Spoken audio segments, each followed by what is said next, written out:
여러분 반갑습니다. 정문성 목사입니다. 공부하는 여러분에게 하나님의 은혜가 함께하기를 간절히 기원합니다. 기도하겠습니다.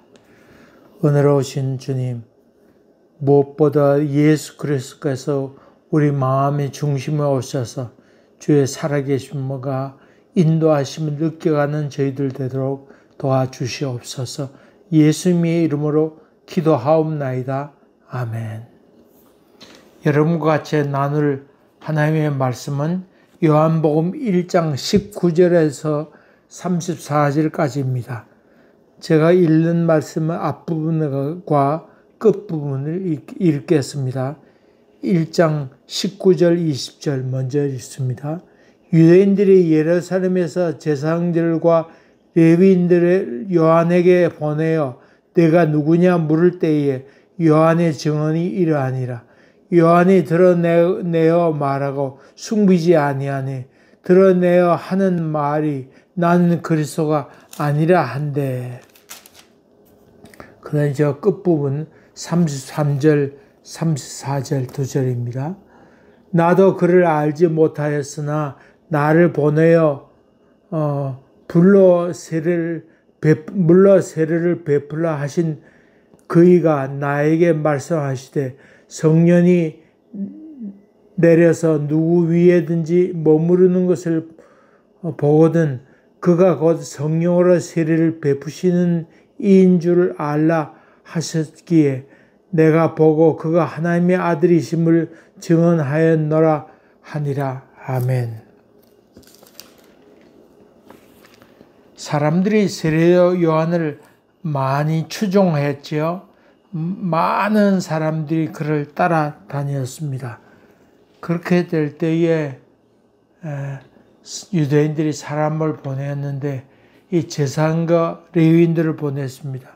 제사장 여러분 잘 아시고 레위인은 그 제사장을 보필하는 일을 했으니까 이 사람들을 보내어서 이 사람이 누구냐, 정말 메시아냐 하는 질문을 하고 확인하려고 했죠.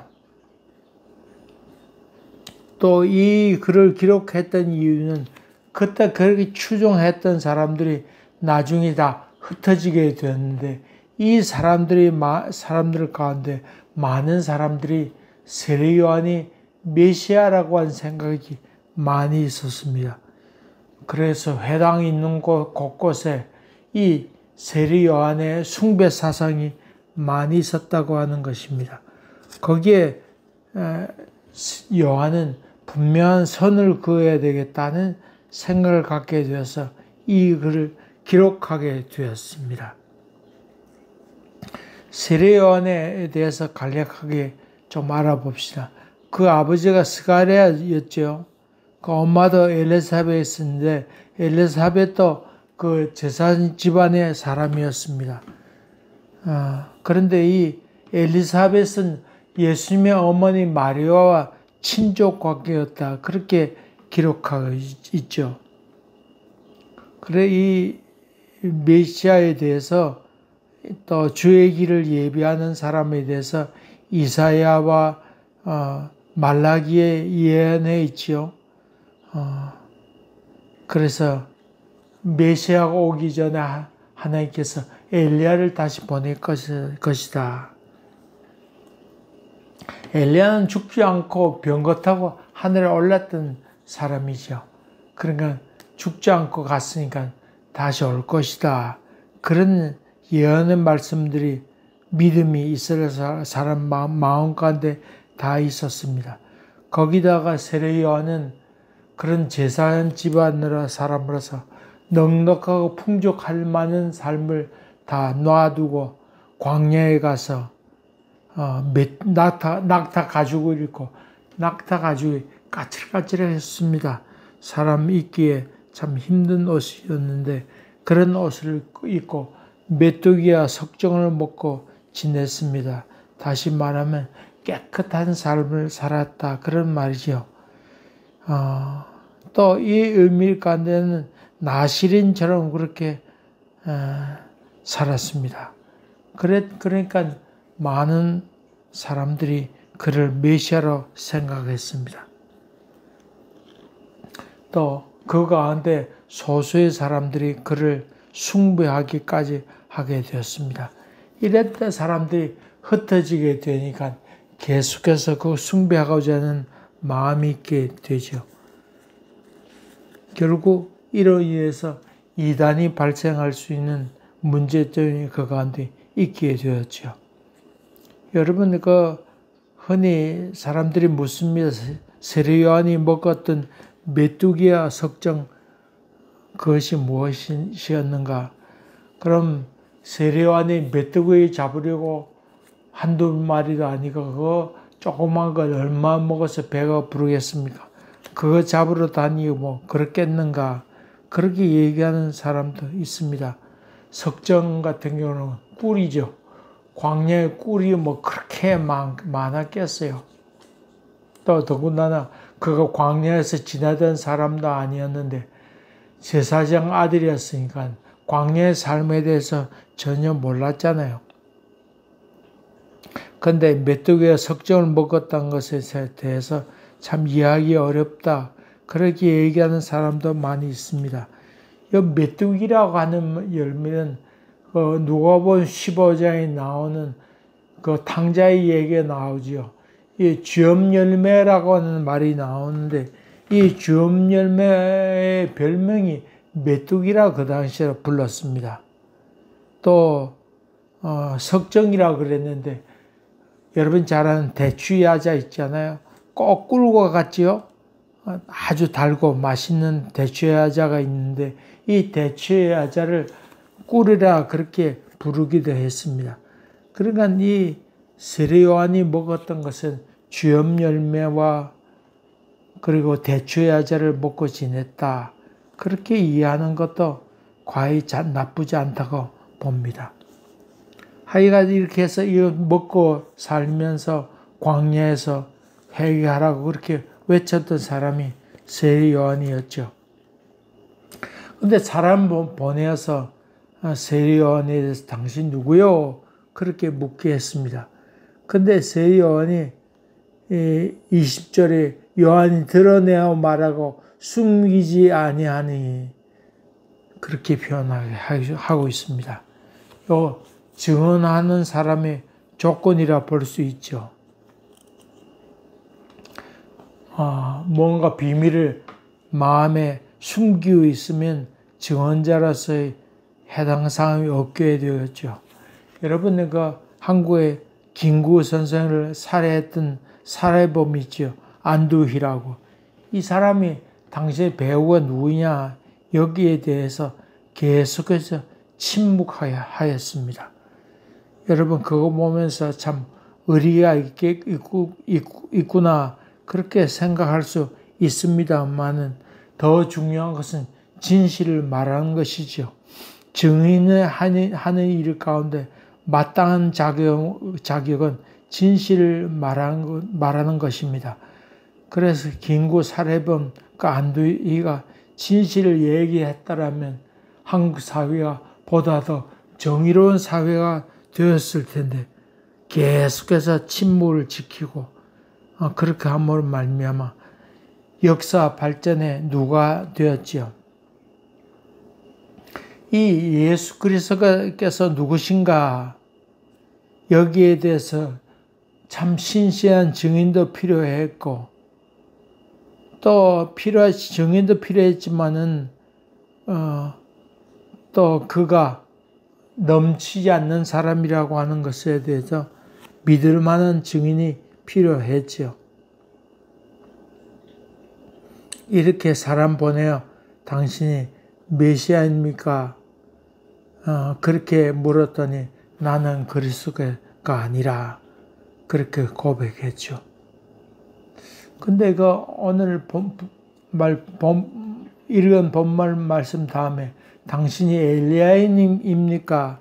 그렇게 묻는 장면이 나오는데 여기에 대해서 세례 요한은 아니라 나는 엘리야가 아니라 그렇게 얘기하고 있습니다. 분명히 회개를 선포하고 주의 길을 예비하고 광야에 외친 자의 소리였는데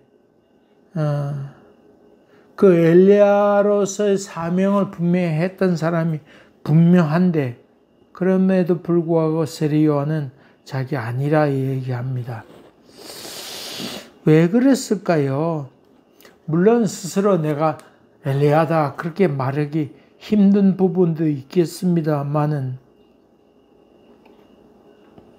아마 세례 요한이 이스라엘 생각하는 유대인들이 생각하는 너희들이 생각하고 있는 그런 엘리야가 아니라 하는 얘기를 하지 않았을까 생각합니다.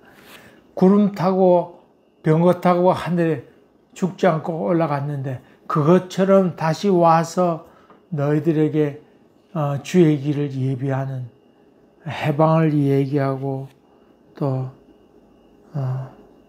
그 앞에 참 한없는 영광을 받으면 나타나는 그런 존재가 아니다. 그것을 이 세례 요한은 얘기하면서 자기는 아니라 극구 부인하고 있는 모습이라 볼 수 있겠죠. 나는 그 앞에서 한없이 작은 자다. 나는 그의 신들배를 감당하기도 어렵다. 신끈을 풀고 매는 것조차 나는 감당하기 어렵다. 그렇게 지금 얘기하고 있죠. 나는 주의 길을 예배하라고 또 굳게 하라고 하는 사명을 받아서 그렇게 할 뿐이지 광야에 외친 자의 소리일 뿐이다. 그는 그렇게 설명하고 있습니다. 광야에 외친 자의 소리가 뭡니까? 예수님은 말씀이라고 그랬죠. 그 말씀과 소리의 차이는 뭡니까?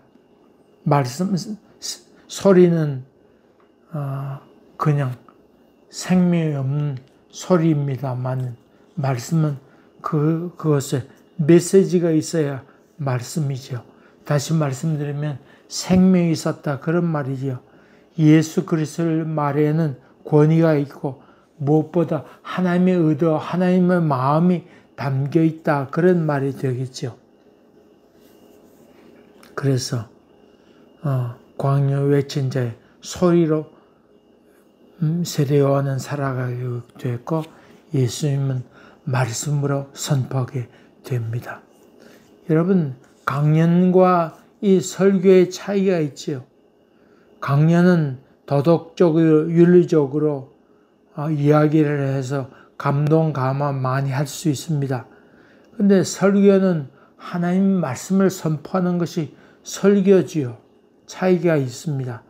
예수 그리스도에 대해서 생명 있는 말씀을 선포하는 것이 설교지요.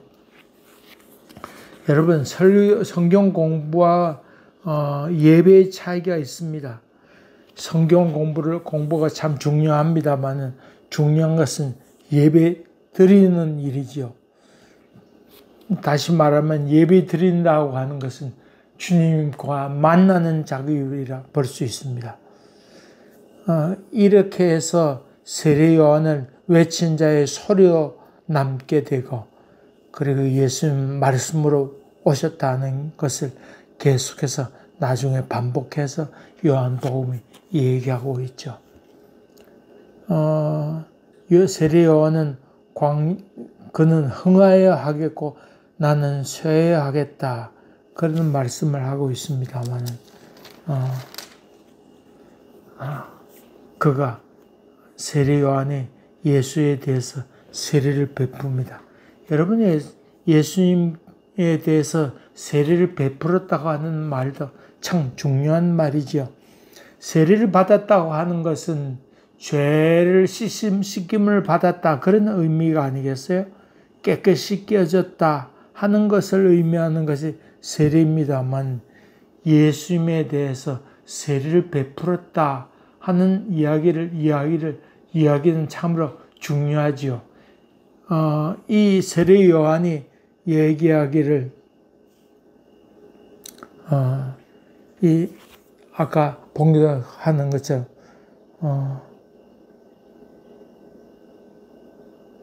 세상 죄를 짊어지고 가는 하나님의 어린 양이로다.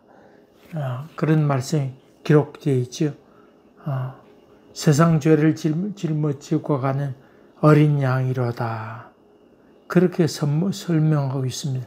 다시 말하면 예수 그리스도는 인간의 죄를 짊어지고 씻김 받아야 될 그런 존재인 것을 강조하고 있는 것이지요.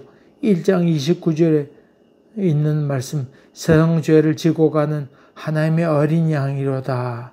그것을 이루는 사람이 예수 그리스도다. 그렇게 얘기하고 있습니다.